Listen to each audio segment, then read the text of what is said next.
its rich history, vibrant culture, breathtaking natural beauty, wildlife, and vast expanses of Thar Desert. In a recent survey conducted by the Forbes, Rajasthan is the only state from India which features in the 23 best places to travel around in the world in 2023.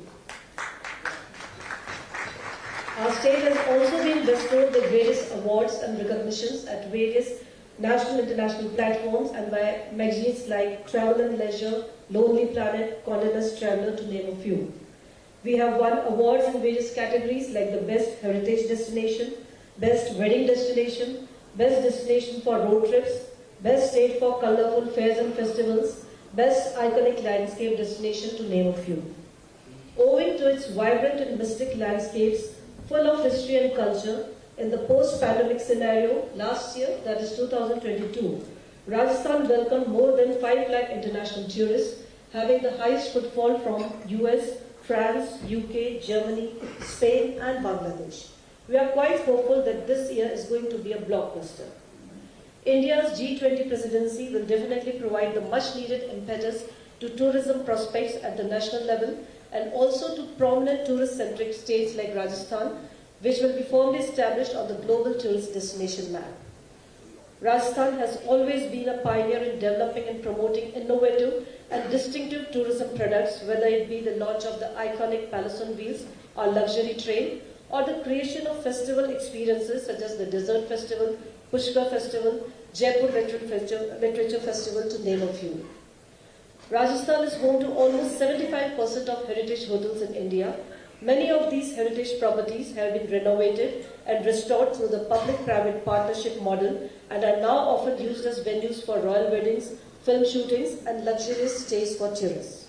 The state is home to some of the most beautiful and historic palaces, forts, and havelis that serve as stunning wedding destinations and have hosted many celebrity and royal weddings. We are now focusing more on diverse and immersive experiential avenues in tourism like astrotourism, wellness tourism, experiencing life in the deserts, walking the Silk Route, experiencing the life and culture of camel herders, tasting camel milk and milk products, to name a few. Recently, our department, under the leadership of our Honorable Minister, has launched the Rajasthan Rural Tourism Scheme to promote tourism in rural areas. This will give the inbound tourists an insight in the living traditions of Rajasthan and also to experience the intangible cultural heritage. This will also provide employment opportunities for the local people in rural areas, especially the youth. In an initiative to promote and conserve the intangible cultural heritage, Rajasthan Tourism and UNESCO have joined hands to promote the ICH in Western Rajasthan. The oral traditions are being recorded and digitized for posterity, and the next generation is also being inculcated in the living art forms. You will also get an opportunity to interact with some of these artisans tomorrow. I hope this 12th edition of GITV, against the backdrop of India's G20 presidency, will be another milestone in bringing the buyers and sellers together under one roof and steer the way for expanding the horizons of tourism vertically as well as horizontally. A big welcome to all of you, and I wish you have a pleasant stay here and hope you get some time to explore the city and its surroundings. Thank you very much.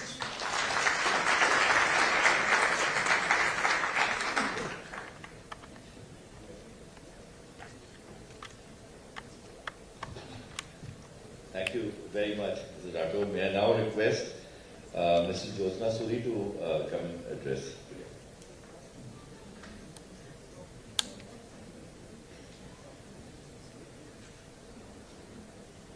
Shri Vishwendra Singh Ji, Arvind Singh Ji, Gayatri Rathod Ji, distinguished guests on the dais, officials from the government, ladies and gentlemen, and our most respected delegates who have come to join us this morning.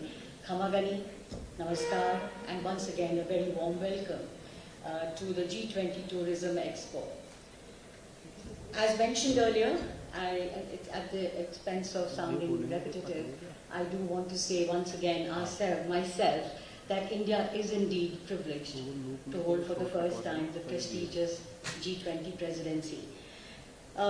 This incredible opportunity is not only a congregation of diplomatic meetings, but it is a fantastic platform to showcase India's diverse culture, cuisine, heritage, and its treasure of tourism destinations. A lot of you are going to experience all of this very shortly in your movement around in the rest of Rajasthan. So far, 100 out of 200 scheduled meetings have already happened, and they have been successfully held in 41 cities, covering 28 states and union territories. So as I mentioned, it's a great opportunity for the tourism industry to showcase itself. Prime Minister Modi's vision is to make India's tourism industry a vibrant and dynamic sector, promoting sustainable development and cultural preservation. The industry is a powerful force for creating economic and social value, generating large employment opportunities. The pandemic brought our industry, that is the tourism industry, to a grinding halt. However, the recovery has been phenomenal, and the industry has bounced back on the strength of its own resilience. But I have to say that the G20 presidency has contributed immensely to the recovery. This evening, we are inaugurating the 12th edition of the Great Indian Travel Bazaar. It's an initiative of FICCI. We started this in the year 2008, and after a gap of 3 years, we are actually holding the 12th edition this evening. We are inaugurating it. I'm delighted to share with all of you that we've had a great response.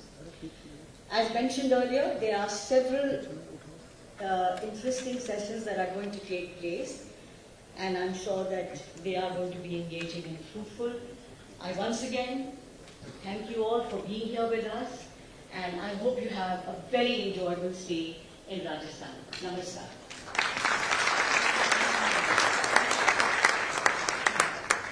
Thank you so much, Suri. And it's really exciting for all of us to go to the 12th edition.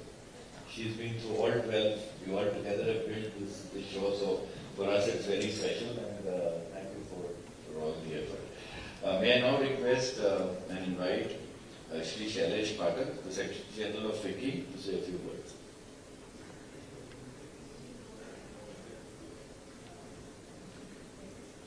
May I now invite Shri Arvind Singh Ji, the Secretary, Ministry of Tourism, to say a few words.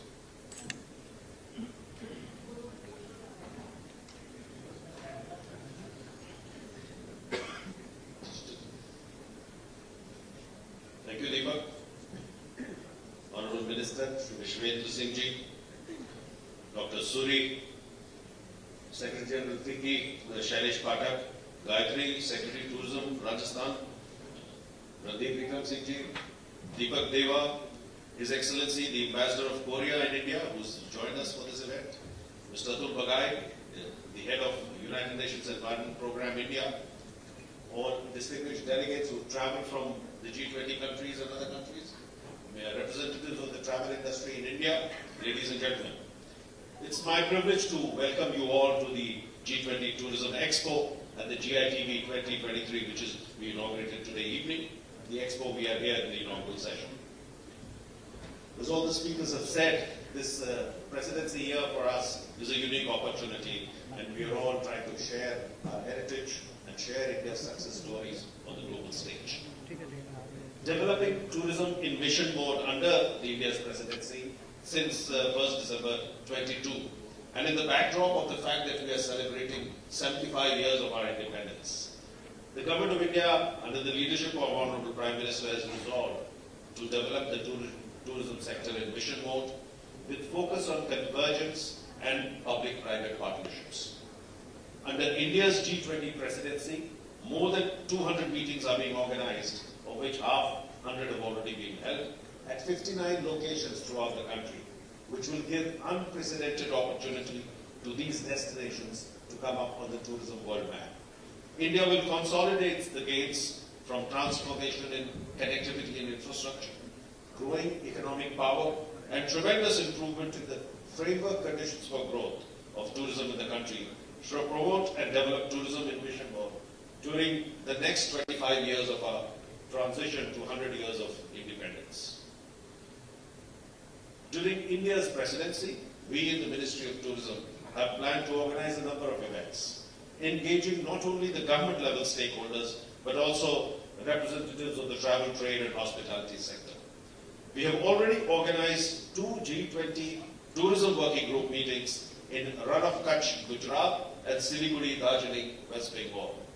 Some of you in the audience here would have been present there. And during these meetings, discussions were held on several key priority areas, including green tourism, digitalization, skill development, the development of tourism, MSMEs, and the focus on strong destination management organizations. The next G20 Tourism Working Group meeting will be held in what is known as the Jewel of India in Srinagar, Jammu and Kashmir on 22nd to 24th May. And that will be the critical one before the ministerial conference in Goa. And we are hopeful that the conference in Goa, which will follow in June, would focus on sustainable tourism to support environment and create opportunities for local businesses.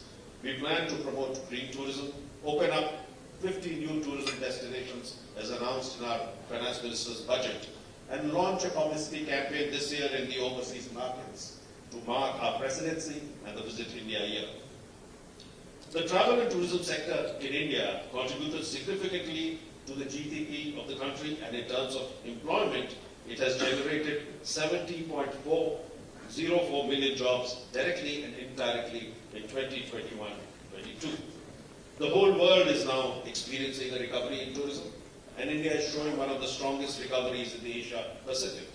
As per the WTTC report, travel and tourism GDP is set to grow on an average by 5.8% annually between 22 and 32, outpacing the growth of the overall economy, the global economy, at 2.7%. So almost the travel sector is expected to grow in the next 10 years at double the rate of the global economy. Despite the challenges faced by the pandemic, India has received 6.19 million foreign tourist arrivals in 22, registering a growth of 305% on a very bad previous year, where we saw only 1.52 million foreign tourist arrivals. So we are now taking a 360-degree view for the development of tourism sector. The development of tourism infrastructure has been accompanied with due focus on enhancing rail, road and air connectivity to ensure the accessibility to tourist destinations in all parts of the country. We have recommended 59 tourism routes to the Ministry of Civil Aviation under the UDAN scheme, which is very successful, and of these, 51 tourism routes have already been operationalized by the Civil Aviation Ministry. The Visit India initiative was kicked off on 31st January and has grand plans and activities for promoting tourism in India. More than 1 lakh G20 delegates will visit India this year, and they will be able to witness the variety, richness and diversity of India's culture, including monuments and festivals. Ladies and gentlemen, the Government of India is keen to attract global investment into the tourism sector much more than before, even though we have seen billions of dollars flow in the last few 14 years. Along with investments in infrastructure, technology, skill development, startups, and more, and actively working towards it. I'm happy to share that the G20 Tourism Expo and GITB 2023 will have over 11,000 B2B meetings between 283 tour operators from 56 countries, including more than 150 from the G20 countries. I welcome you all to India and to Rajasthan, and I wish you a very pleasant stay here. The State Tourism Board representatives from 10 states, Goa, Karnataka, Kerala, Odisha, Madhya Pradesh, Punjab, Tamil Nadu, Uttarakhand, and Uttar Pradesh, apart from, of course, the host Rajasthan. And there will be more than 250, almost 290 Indian exhibitors will be present during the meetings today and tomorrow. I'm sure that this expo will have a direct impact on tourism industry in India, with B2B meetings between the stakeholders from India and the G20 countries. Tangible growth in tourism arrivals will definitely be seen in the coming years. I extend my personal thanks to all the delegates at the